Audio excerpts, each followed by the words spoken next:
Hello. We made it.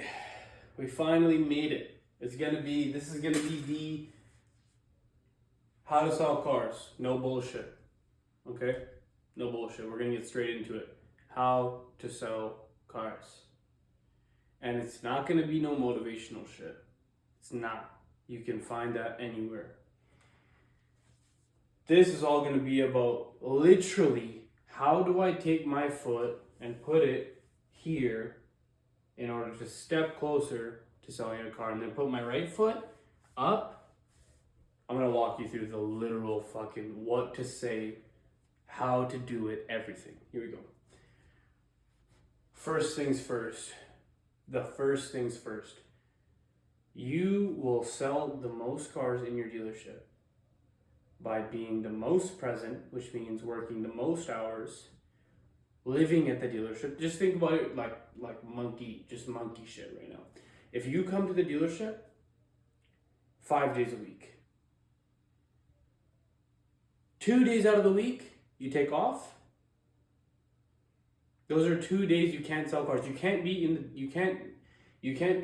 selling cars while not being in the dealership. Simple facts. Obviously, everybody knows that. But it's like, just be present to sell all the time. You never know when that lay down is going to come. Walk to the door, and then you're going to take the up, and then it's going to be boom. I'm going to sell that car. So my number one trick, it's not a trick. I haven't taken a day off in over 2 months now. I just want to sell cars. And so I come every single day. That's number one. Work all the time. I'm just going to tell you how to sell cars. You do whatever you want. Work all the time.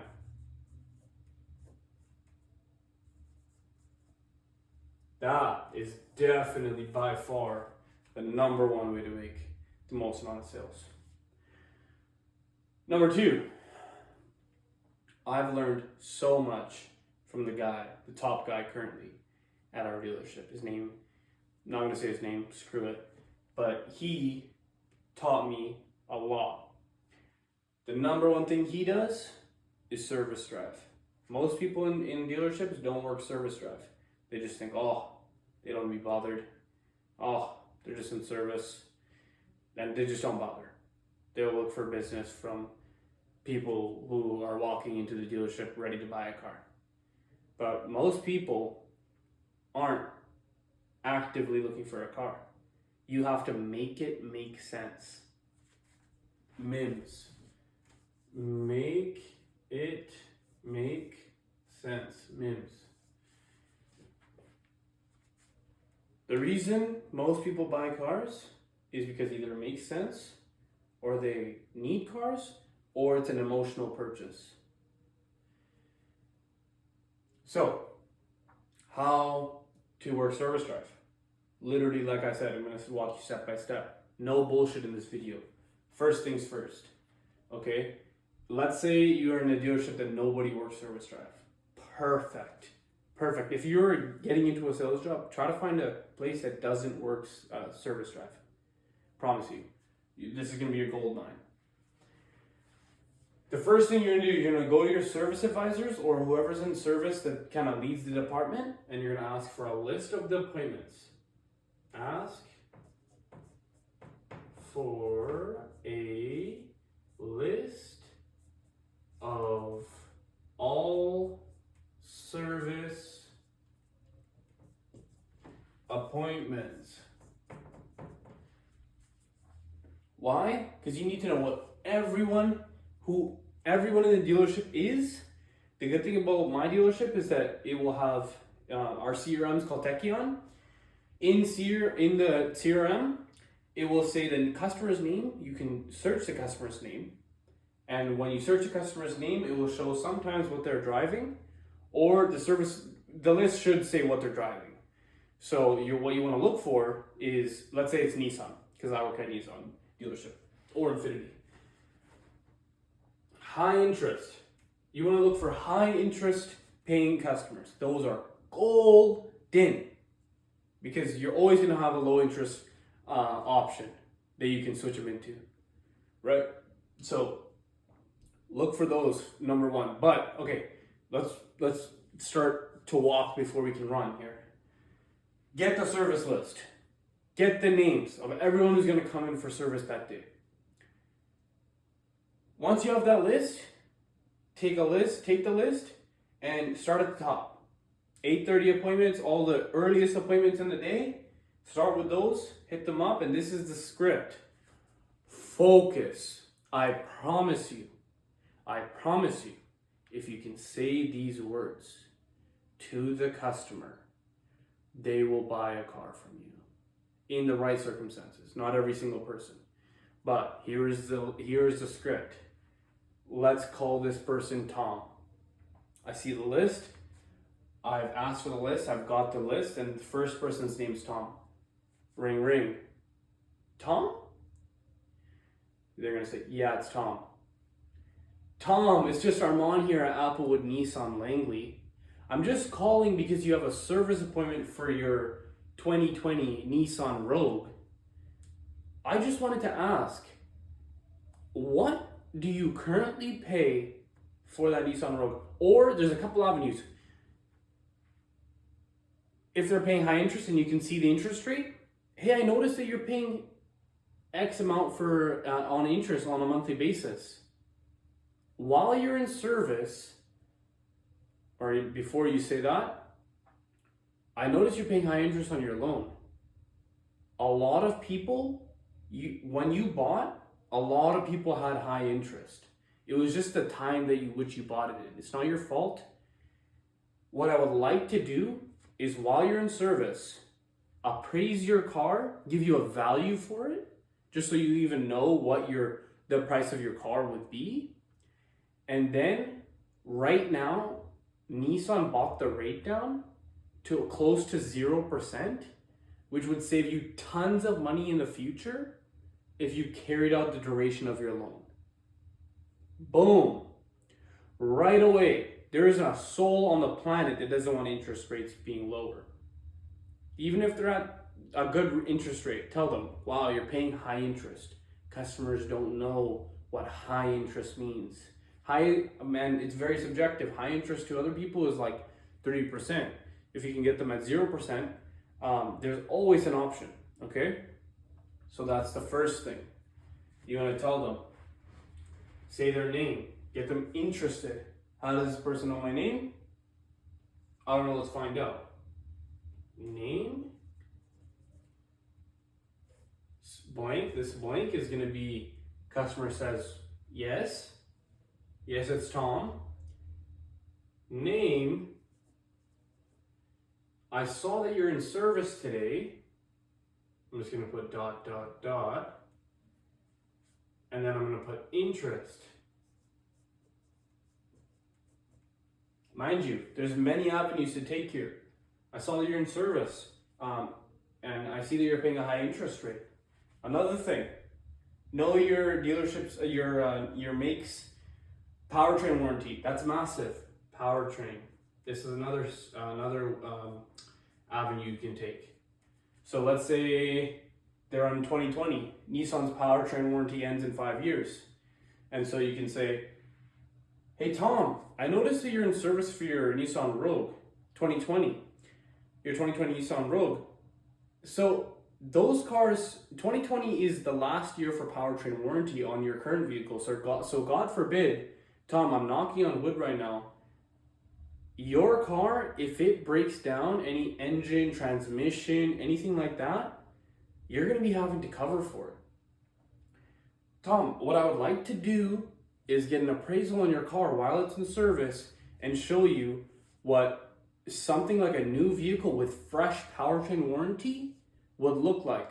And Tom, honestly, most times I can get a very similar payment. So you're not breaking a bank getting into new powertrain warranty and maybe even lower interest. You can combine both depending on the scenario. And the reason why I want you to hit service is because they're already here.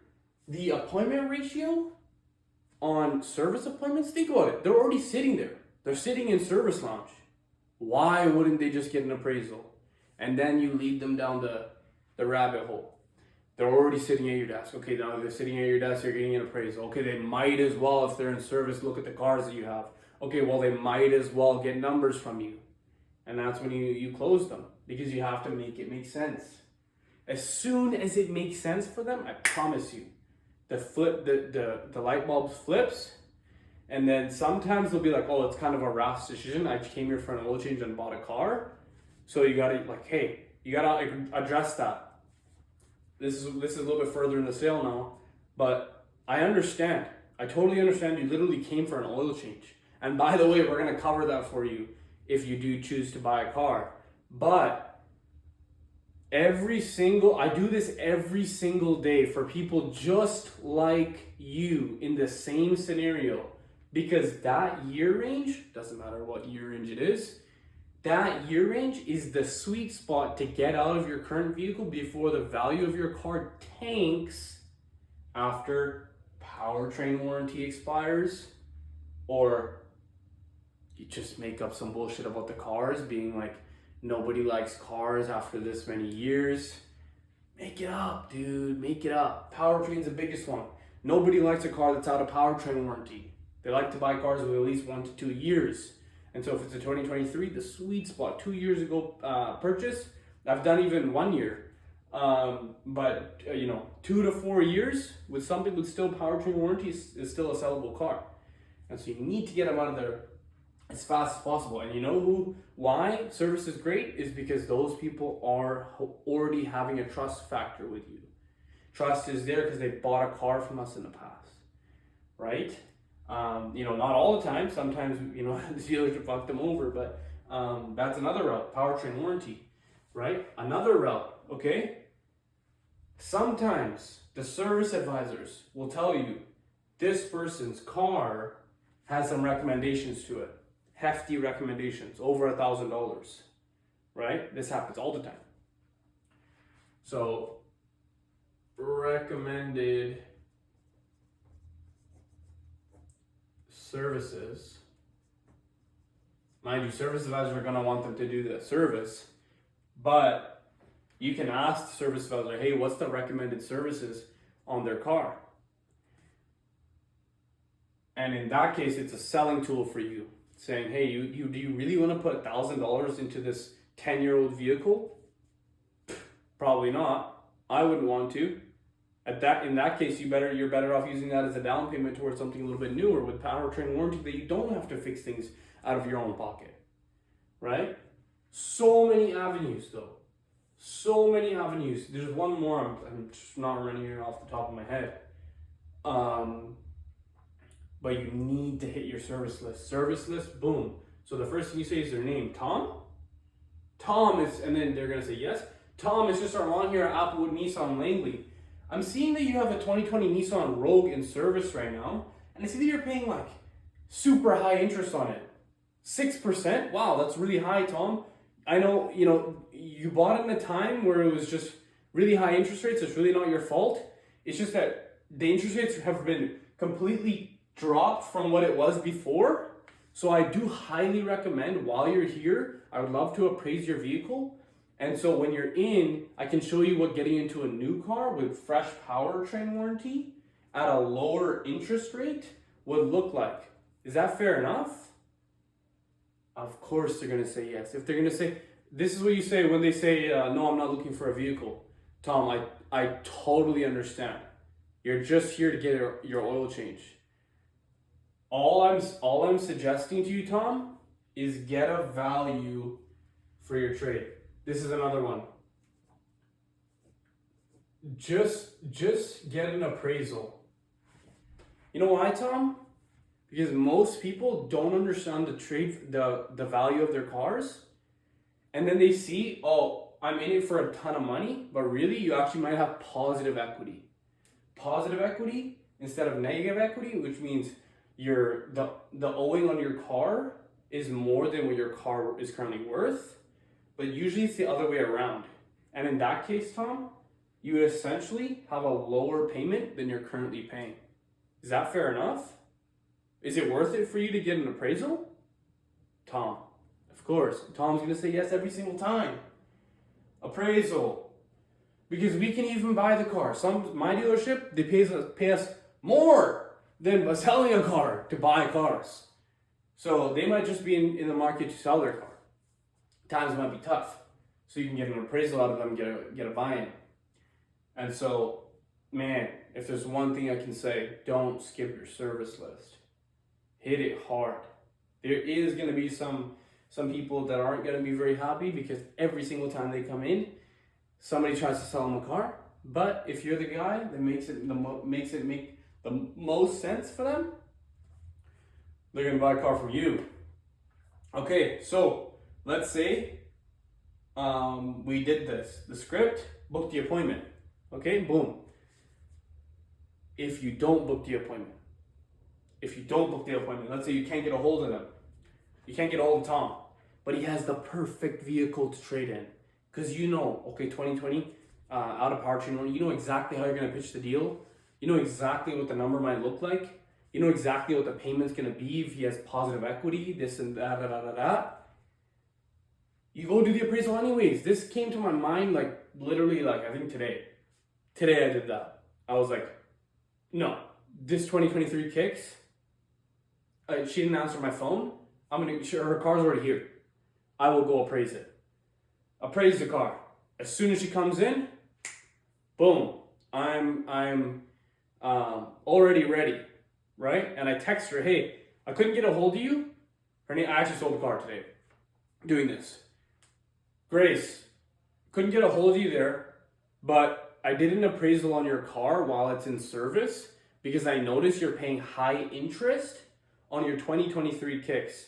Mind you, that's a great car. The only thing I would say about that's another thing just came to my head. Body styles change. Yours is the old body style now, which means in 5 years, it's going to be worth a lot less than if you were to get into something with new powertrain warranty at a lower interest rate. And in 5 years, that car is going to be worth more than the other car is going to be. So what I would like to do is when you come in, just present you some numbers on a new Kicks. It was a Kicks. And see if it makes sense for you. And only then we would go ahead and proceed. That's a text I sent to her. She said, absolutely, I would love to see the numbers. I asked her to call me because there are some things you need to know in order to work the numbers properly. And so try to dig a little bit deeper, but for the most part, pitch them as if they're going to get a lower payment or a similar payment bucket. Because once you're able to bring them in, you're able to build a value in the car, then the payment might go up a little bit, but they get a brand new car and it makes sense for them. Boom. That's what you do if you don't get an appraisal. If you don't get an answer from the service list customer. Appraise the car anyways. It's already there. It's already sitting in your dealership. And they have to walk in to the dealership to grab their own car. And if you made it that easy for them, you think they would say no? You appraise their car, you walk around, take the pictures, tell the manager to go appraise it. They're going to say no to just getting numbers from you and a value of the car? No. They're gonna do it. They're gonna say, yeah, let me look. And they're gonna be like, they might say fuck off. I'm a big I'm against a lot of the sales that tell you, it works every time. That doesn't work every time. That's why sales is hard. Because you could do the exact same thing that you did to another customer perfectly, and then do the same thing to another customer, and it blow up in your face almost like you fucked up somewhere. But you didn't. Because your process, as long as your process is the same and you nail it every single time, it's out of your hands sometimes. I just don't believe that every single customer is ready to buy, because car sales is different. There's different industries and close ratios are higher. But you have to remember, close ratio in car sales, a good close ratio is just 25%. 1 out of 4 customers. So that means you heard no. You will go through a 3-hour process with somebody and you might think, oh, I fucked up the process somewhere. Which you might have. which you might have, but you heard no in the end. Oh, I gotta think about it, and you maybe couldn't overcome the objection. You might hear that again. No, I need to think about it. I don't make decisions right away. Never see that person again. You might hear it 8 times in a row. But it's a volume game, you know? And as long as your process stays the same and you stay in the game long enough to see a little bit of some results, you understand what works, what doesn't, you're going to be fine. But don't expect to sell every single customer. Just don't. Because it's going to kill you. It killed me when I was starting. I was like, wow, like there's something wrong with me. Because I believe that every single customer is, if they came to buy, they will buy. And it's just, I don't think that's true. Because there's some customers that came to buy, but there's sometimes you just don't have the car they're looking for. I know, if I went to a dealership and I came to buy, and they didn't have the car I'm looking for, I'm not buying it. I don't give a fuck. No salesperson is gonna fucking tell me on some car that I don't want. You know what I want? Just go there and buy it. So, just don't have that expectation of the world. But what you can do is sharpen the saw, get better, because maybe your close ratio is fucking 5%. A good close ratio is 25%. So, you can absolutely be shit. For sure. But, you know, it's a volume game. And I think if you hit this right here properly, you will be just fine. This is my service video. We're going to make another one later. Peace.